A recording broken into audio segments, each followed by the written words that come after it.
பயணத்துணை. முன்னொரு காலத்தில் ஒரு சிறிய நகரத்தில் ஜாக் என்ற இளைஞன் வாழ்ந்து வந்தான். ஜாக்கிற்கு எப்போதும் உலகை சுற்றி வருவது பிடிக்கும். மிகவும் நல்ல மனசு உள்ளவன்.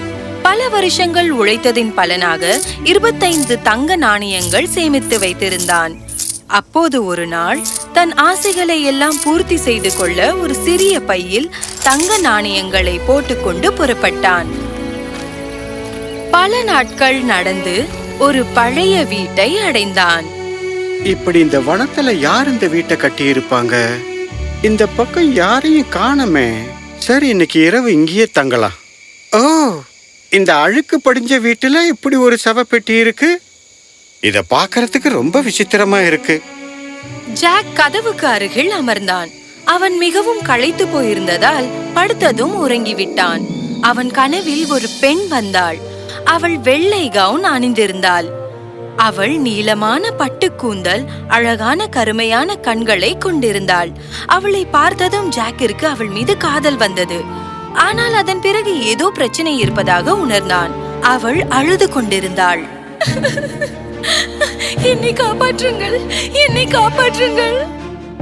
ஆனால் ஜாக் கை கொடுப்பதற்கு முன்னாலேயே அவன் எழுந்து விட்டான்.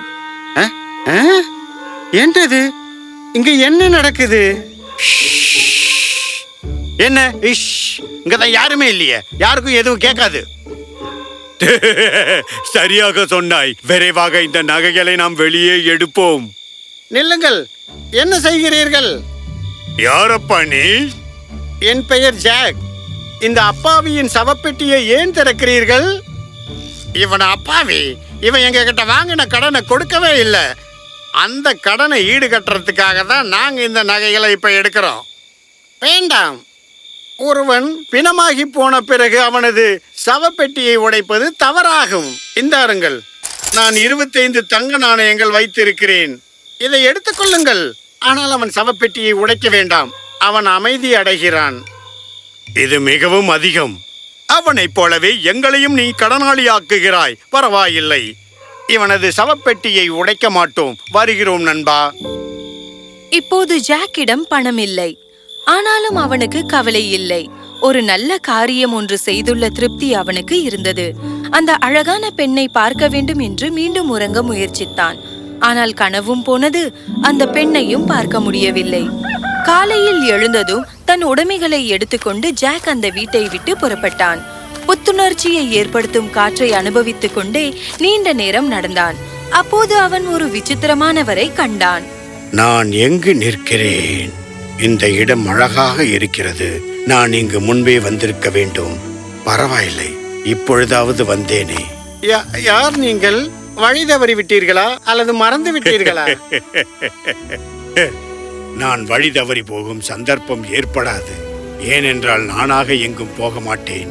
உலகை சுற்ற வேண்டும் என்ற முடிவெடுத்த பிறகு இந்த காற்றுதான் என்னை எங்கும் கொண்டு செல்லும். மிகவும் நல்லது. நானும் உலகை சுற்றி கொண்டுதான் இருக்கிறேன். என்னுடன் வருகிறீர்களா? அதாவது பயணத்தோழனாக அழைக்கிறீர்கள்? ஆமாம். முடியாதா? அதன் பிறகு ஜாக் தன் பயண துணையுடன் அவன் பயணத்தை தொடங்கினான். நில்லுங்கள். உங்களுக்கு ஏதாவது கேட்டதா? என் கண்களுக்கு தெரிந்தது ஒரு வயதான பெண்மணி. அவள் கணுக்கால் உடைந்து விட்டது போல் இருக்கிறது. நமது உதவி அவளுக்கு தேவை ஜாக். வா, சென்று உதவி செய்வோம். ஜாக், சீக்கிரம். எனது பையை திறந்து அதில் இருக்கிற நீல நிற பாட்டலை எடு. முடியவில்லை, பூட்டி இருக்கு.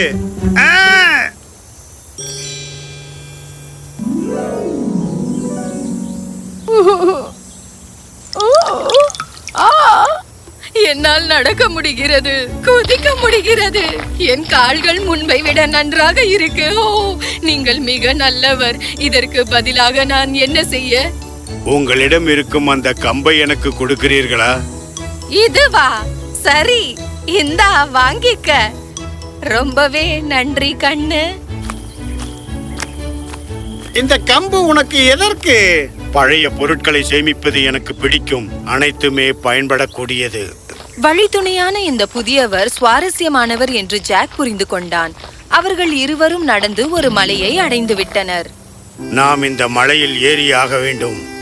என்ன என்ன இது?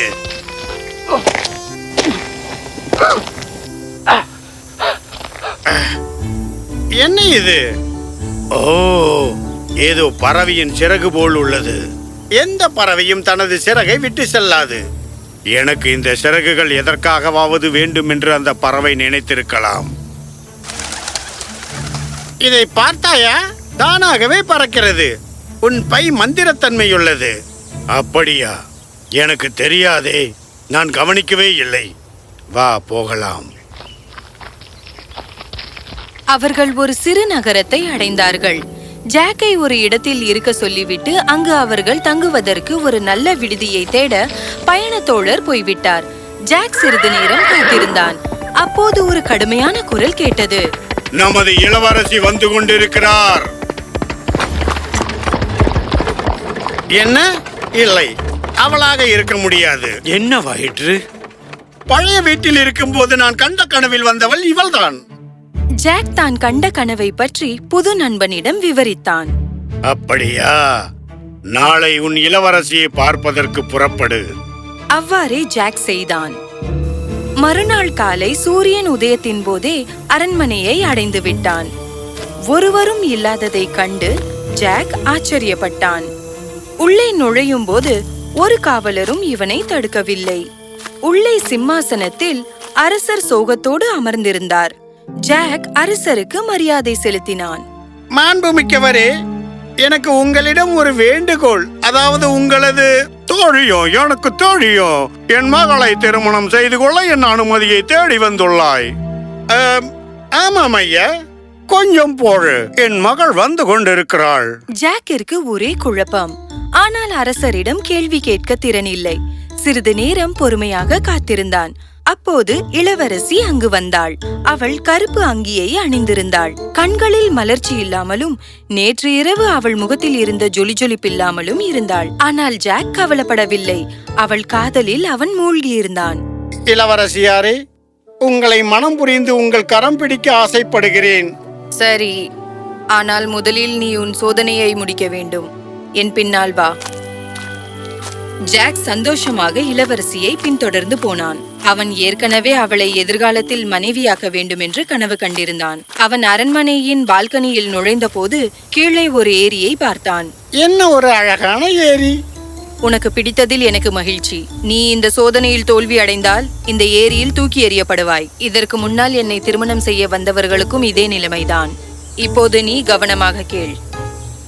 அடுத்த 3 நாட்களும் நீ காலை 9 மணிக்கு அரண்மனைக்கு அழைக்கப்படுவாய். ஒவ்வொரு நாளும் நான் என்ன நினைக்கிறேன் என்பதை சரியாக நீ காட்ட வேண்டும்.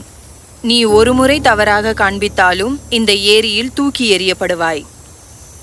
நான் என்ன நினைக்கிறேன் என்பதை நீ சரியாக 3 முறையும் காட்டிவிட்டாய் என்றால் நான் உன்னை திருமணம் செய்து கொள்வேன். உனக்கு சம்மதம்தானே? ஆம். சம்மதித்தாயா? என்னை விட பைத்தியக்காரனாக இருக்கிறாய்.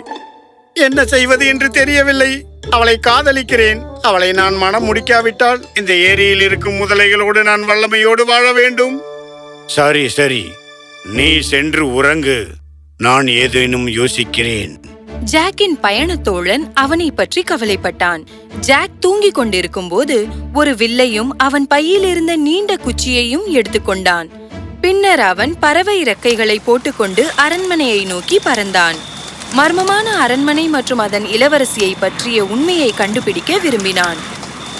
அவன் இளவரசி அறைக்கு நெருக்கமாக வந்தவுடன் ஒரு கோபுரம் பின்னால் மறைந்து கொண்டான். இளவரசி அறையில் இருந்து வெளியே பால்கனிக்கு வந்தார். அவன் அசந்து விட்டான். இளவரசி தனது கருப்பு ரெக்கைகளை திறந்து பறந்து போனதை பார்த்து ஆச்சரியப்பட்டான். இவள் ஒரு சாதாரண இளவரசி இல்லை.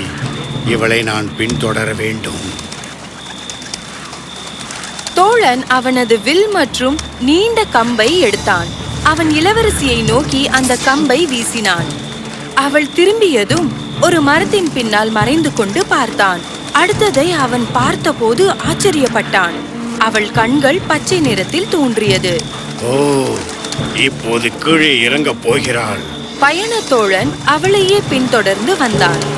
இளவரசி பறந்து கீழே வந்து ஒரு குகையை அடைந்தாள். அவள் ஒரு பெரிய வாயிலுக்குள்ளே நுழைந்தாள். அங்கு ஒரு அரியணையில் ஒரு பிரம்மாண்டமான பச்சை அசுரன் உட்கார்ந்து இருந்தான். ஐயா, ஜாக் என்ற இளைஞன் என்னை திருமணம் செய்ய ஆசைப்படுகிறான். என்னொன்றா? கவலைப்பட வேண்டாம், இதை வாங்கிக் கொள். இதை உனக்கு அவன் காட்ட வேண்டும். சரிங்க ஐயா. அடுத்த நாள் காலை கடிகாரம் 9 தொட்டபோது ஜாக் அரண்மனைக்கு வந்தான். அவன் கையில் ஒரு பெட்டி இருந்தது. அதை எடுத்துக்கொண்டு இளவரசி முன்னால் நின்றான். அதை காட்டு ஜாக், நான் என்ன நினைக்கிறேன்? என் இனிமையான இளவரசியே, நீங்கள் யோசித்தது இதைத்தானே? இது எப்படி சாத்தியம்? ஏனென்றால் நான் உங்களை தூய்மையாக காதலிக்கிறேன். போதும், மீண்டும் நீ நாளை வா.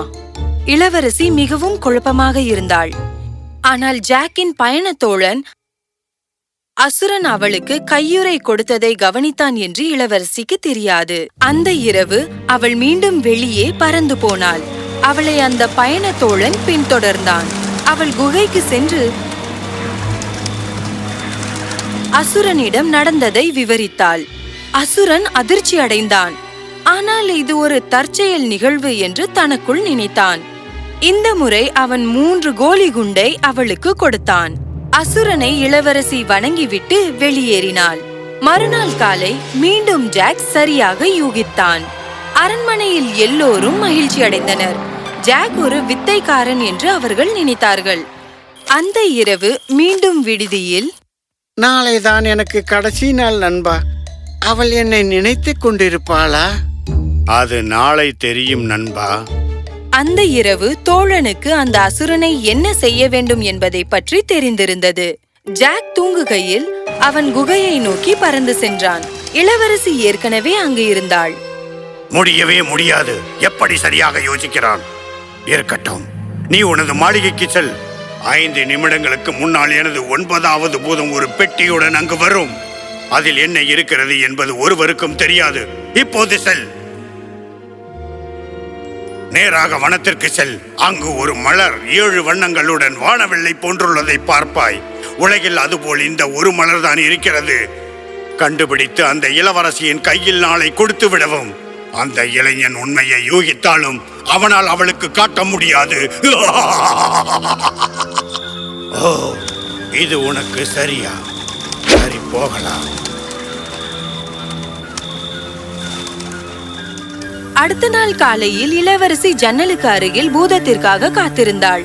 அப்போது 9 மணிக்கு 5 நிமிடங்கள் இருந்தது. ஆனால் பூதம் தோன்றவில்லை. ஆமாம், பூதம் எங்கே? இளவரசி, அரசருக்கு உங்களை பார்க்க வேண்டுமாம். மணி 9.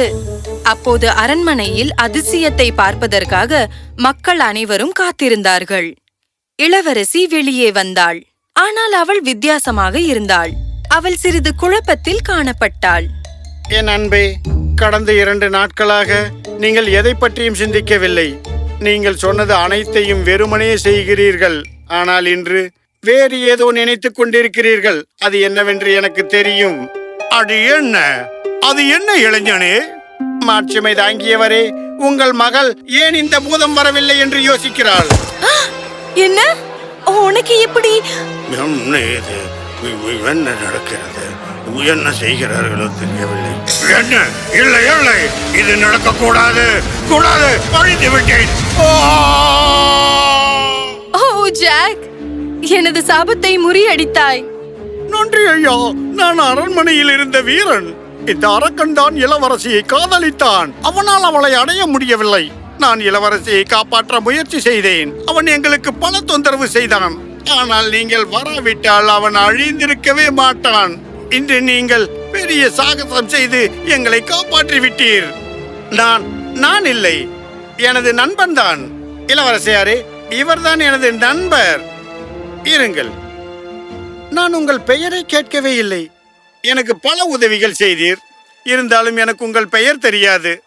என்னை நினைத்தாலே எனக்கு வெட்கமாக இருக்கிறது. நான் எவ்வளவு சுயநலவாதியாக இருந்துள்ளேன். சுயநலவாதி என்று சொல்வதற்கில்லை ஜாக். நான் மீண்டும் வந்துள்ளதே உங்களுக்காக தான். மீண்டுமா? அர்த்தம் புரியவில்லையே. ஜாக், உனது பெயரை நான் தெரிந்து கொண்ட விதத்தை நீ கேட்கவில்லையே. உன்னை நான் கேட்க மறந்து விட்டேன்.